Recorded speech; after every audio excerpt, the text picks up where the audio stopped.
हम अहले कुफ्र हर मजहब की तहरीरें पढ़ेंगे।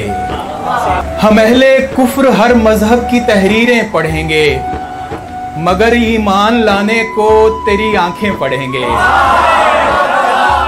मुझे अनपढ़ समझकर छोड़ जाने वाली लड़की, मुझे अनपढ़ समझकर छोड़ जाने वाली लड़की, तेरे बच्चे निसाबों में मेरी गजलें पढ़ेंगे।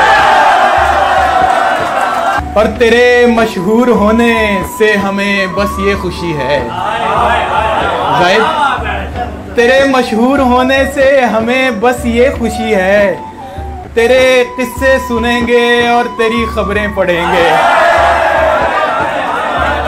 और किताबे इश्क गर मिल भी गई अहले हवस को, ज्यादा से ज्यादा 1-2 सतरें पढ़ेंगे। कशिश के बाप में न्यूटन भले ही मोतबर है, मगर इस मसले पर हम तेरी आंखें पढ़ेंगे। रिवायत है कि एक दिन आसमानों से उतरकर फरिश्ते और खुदा इंसान की नज़में पढ़ेंगे। जितने इश्क के मुनकिर हैं मर्गे इश्क पर सब अजाने देंगे, सर पीटेंगे, तकबीरें पढ़ेंगे। हमारा मसला अब शेर से आगे है फारिस, हमारा मसला अब शेर से आगे है फारिस।